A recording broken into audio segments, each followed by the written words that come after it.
Hello. അപ്പോൾ നമുക്ക് കുറേ ലൈസ് ട്രീറ്റ്മെൻറ്റിൻ്റെ എൻക്വയറീസ് വരുന്നുണ്ട് കേട്ടോ.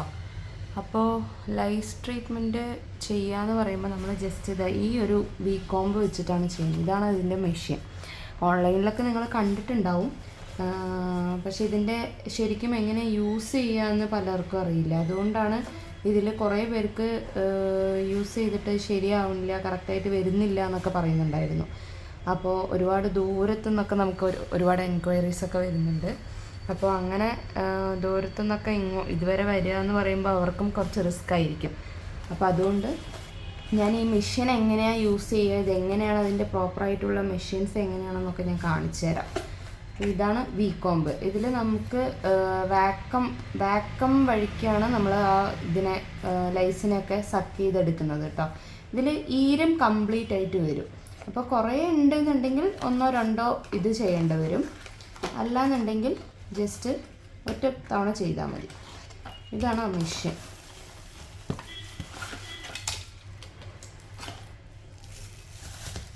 ഇത് നമ്മൾക്ക് കിട്ടുന്നത് 950 റുപ്പീസിനാണ് കേട്ടോ. അപ്പോൾ വില കുറവായിട്ടും ഓൺലൈനിലൊക്കെ കാണുന്നുണ്ട്. ഇനി അത് കറക്റ്റാണോ നല്ലതാണോ അല്ലയോ എന്നുള്ളത് എനിക്കറിയില്ല. അപ്പോൾ ഇത് നമുക്ക് 950 റുപ്പീസിനാണ് കാണാം.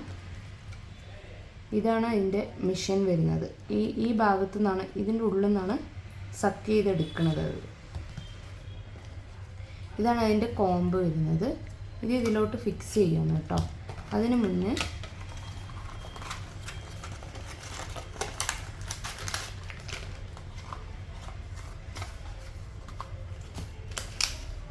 ഇങ്ങനൊരു പാക്കറ്റ് കിട്ടും. ഇതിൽ ഇതുപോലൊരു കപ്പ് ഉണ്ടാവും. ഇത് നമ്മൾ എന്താ ചെയ്യേണ്ടതെന്ന് പറഞ്ഞാൽ, നമ്മൾ ഇതിലോട്ട് ഇങ്ങനെ ഫിക്സ് ചെയ്ത് വയ്ക്കുക. ഇതിലോട്ട് ഫിക്സ് ചെയ്യുമ്പോൾ നമ്മൾ ഇതിന്ന് ലൈസ് എടുക്കുന്ന ടൈമിൽ അത് ഇതിൻ്റെ ഉള്ളിൽ കൂടെ പോയിട്ട് ഇതിലോട്ടാണ് വരിക. കുറേ നമുക്ക് ഈ ഭാഗത്തേക്കും നിൽക്കും. അപ്പോൾ അത് നമ്മൾ ടിഷ്യൂലോ എങ്ങനെയെങ്കിലും റിമൂവ് ചെയ്തത്. ഇത് അതിൻ്റെ ബ്രഷാണ്. അപ്പോൾ ഈ ബ്രഷ് വഴിക്ക് ഇങ്ങനെ നമുക്ക് റിമൂവ് ചെയ്യാം. ബാക്കും ഫ്രണ്ടും റിമൂവ് ചെയ്യുക. ഇത് വന്നിട്ട് നമുക്ക് കൂടുതലായിട്ട് ഇതിൻ്റെ ഉള്ളിലേക്കാണ് പോവുക. അപ്പോൾ അത് ഇതിനുള്ളിലോട്ട് പോകുമ്പോൾ ആ മെഷീൻ്റെ ഉള്ളിലോട്ട് കയറാതിരിക്കാൻ വേണ്ടിയിട്ടാണ് ഇങ്ങനൊരു കപ്പ് കൊടുത്തിരിക്കുന്നത്. എന്നിട്ട് നമ്മൾ അത് ഇങ്ങനെ ഫിക്സ് ചെയ്യുക. അതാണ് അതിൻ്റെ ഫിക്സിങ്ങിൻ്റെ സെക്ഷൻ.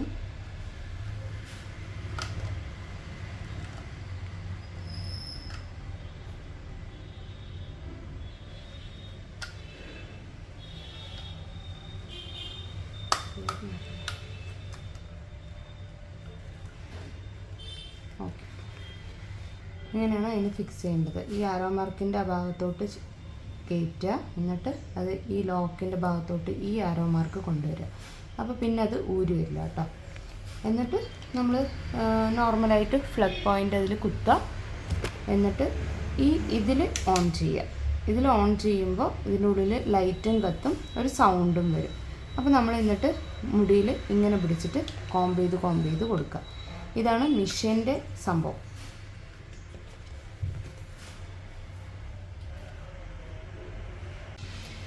പിന്നെ ഈ ഒരു കപ്പ് നമുക്ക് ഒരാൾക്ക് ഒരു കപ്പ് യൂസ് ചെയ്യാൻ പറ്റുള്ളൂ. അപ്പോൾ നമ്മളത് ഒരാൾക്ക് യൂസ് ചെയ്ത് കഴിഞ്ഞാൽ ആ കപ്പ് നമ്മൾ റിമൂവ് ചെയ്ത് കളയുക. വീണ്ടും വേറൊരാൾക്ക് അത് തന്നെ യൂസ് ചെയ്യാൻ പാടില്ല. അപ്പോൾ നമ്മൾ മെഷീന് ഈ ഒരു എമൗണ്ടേ ഉള്ളൂ എന്നുണ്ടെങ്കിലും നമ്മൾ ഇവിടെ വാങ്ങിക്കുന്ന റേറ്റ് എങ്ങനെയാണെന്ന് പറഞ്ഞാൽ 1 ഹവറിന് 800 ആണ്. അപ്പോൾ പെട്ടെന്ന് നോക്കുമ്പോൾ എല്ലാവർക്കും അത് കുറച്ച് കൂടുതലാണല്ലോ, മെഷീൻ്റെ റേറ്റ് ഇത്രയല്ലേ എന്ന് തോന്നും. പക്ഷേ നമ്മൾ ചെയ്യുന്ന വർക്ക് കുറച്ച് ഹെവി ആയിട്ടുള്ള വർക്കാണ്. കാരണം ഒരു നല്ലോണം പേനും ഈരമുള്ള ഒരാളുടെ തലയിൽ നമ്മൾ കൈ വയ്ക്കുക എന്ന് പറയുമ്പോൾ തന്നെ മാക്സിമം ആൾക്കാരും അത് ചെയ്യാത്ത വർക്കാണ്. കാരണം എല്ലാവർക്കും അത് അങ്ങോട്ട് ഇഷ്ടമാവില്ല. അപ്പോൾ നമ്മൾ കുറച്ച് ഹെവി ആയിട്ടുള്ള ഒരു വർക്കാണ് ചെയ്യണത്. കുറച്ച് റിസ്ക് പിടിച്ച വർക്ക് തന്നെയാണ് ചെയ്യണത്. അപ്പോൾ നമ്മൾ എന്ത് തന്നെ ഗ്ലൗസ് ഇട്ടാലും എത്ര നമ്മൾ ഹെയർ ക്യാപ്പ് ഇട്ടാലും നമ്മൾ ഇപ്പോൾ നല്ലോണം ഉള്ളൊരു ആളുടെ തലയിൽ നിന്ന് നമ്മൾ ചെയ്യുകയാണെന്നുണ്ടെങ്കിൽ പാർലറിൽ ഞങ്ങൾക്കും കുറച്ച് ദിവസത്തേക്ക് അതിൻ്റെ ബുദ്ധിമുട്ടുകളൊക്കെ ഞങ്ങളും അനുഭവിക്കുന്നുണ്ട്. അപ്പോൾ അതിൻ്റെ എല്ലാം കൂടെ ഒരു ഇതായിട്ടാണ് നമ്മൾ പിന്നെ ഇത് കറണ്ടിലാണ് ചെയ്യുന്നത്. അപ്പോൾ അങ്ങനെ എല്ലാം കൂടെ ആലോചിച്ചിട്ടാണ് നമ്മൾ 1 ഹവറിന് 800 റുപ്പീസാണ് നമ്മൾ ഇവിടെ ചാർജ് ആക്കുന്നത്.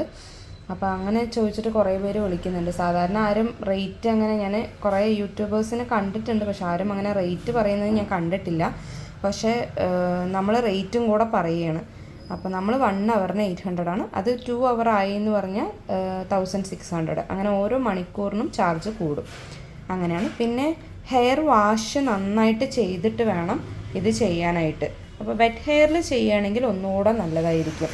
അപ്പോൾ ഹെയർ വാഷ് ചെയ്തിട്ട് ചെയ്യുമ്പോൾ തലയിൽ അഴുക്കോ വല്ലതുണ്ടെങ്കിൽ ഈ കോമ്പ് ഇതിപ്പോൾ ശരിക്കും ഒരുപാട് ഇങ്ങനെ അടുപ്പിച്ചിട്ടുള്ള പല്ലുകളാണിതിൽ. അപ്പോൾ നമ്മൾ ഹെയർ വാഷ് ചെയ്യാതെ ചെയ്യണമെന്നുണ്ടെങ്കിൽ അതിൽ ഈ പേനും ഈരും വരുന്നതിൻ്റെ കൂടെ തന്നെ അഴുക്കും കൂടെ അതിലോട്ട് വരും. അപ്പോൾ നമുക്ക് അത് വലിച്ചെടുക്കാൻ കുറച്ച് ബുദ്ധിമുട്ടായിരിക്കും. അപ്പോൾ മാക്സിമം ഹെയർ നല്ലോണം നീറ്റായിട്ടായിരിക്കണം ഇത് ചെയ്യേണ്ടത്. പിന്നെ സെക്ഷൻ എടുത്തിട്ട് ചെയ്യണം. സെക്ഷൻ എടുത്തിട്ട് ചെയ്ത് കഴിഞ്ഞാൽ നമുക്ക് കംപ്ലീറ്റ് ആയിട്ട് എല്ലാ ഭാഗത്തുള്ളതും ക്ലീൻ ആയിട്ട് എടുക്കാൻ പറ്റുള്ളൂ. അപ്പോൾ അത് ഞാൻ വേറൊരു വീഡിയോയിൽ കാണിച്ചു തരാം.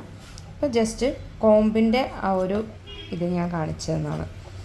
അപ്പോൾ ഇനി കുറേ പേര് ഡൗട്ട് ചോദിക്കുന്നുണ്ട്, എങ്ങനെയാണ് നിങ്ങൾ ചെയ്യുന്നത്, മിഷൻ വെച്ചിട്ടാണോ അതോ വേറെ എന്തെങ്കിലും പ്രൊസീജിയറാണോ എന്നൊക്കെ, എന്തെങ്കിലും തേക്കോ തലയിൽ എന്നൊക്കെ ചോദിക്കുന്നുണ്ട്. ഞാൻ ഒരുപാട് ഡ്രൈ ആയിട്ടുള്ള ഹെയർ ആണെങ്കിൽ കുറച്ച് ഹെയർ സിറം കുറച്ച് അപ്ലൈ ചെയ്യും, എന്നിട്ടാണ് ഞാൻ ചെയ്യുക. അല്ല നോർമലായിട്ടുള്ള ഹെയർ ആണെന്നുണ്ടെങ്കിൽ ആ സിറം അപ്ലൈ ചെയ്യേണ്ട ആവശ്യമില്ല. കുറച്ച് ഡ്രൈ ആയിട്ടുള്ള ഹെയർ ആണെങ്കിൽ മാത്രം ഹെയർ സിറം ഒന്ന് അപ്ലൈ ചെയ്യുക, അത്രേ ഉള്ളൂ. പിന്നെ ചെയ്യുന്ന വിധം ഞാൻ നെക്സ്റ്റ് വീഡിയോയിൽ കാണിച്ചു തരാം കേട്ടോ.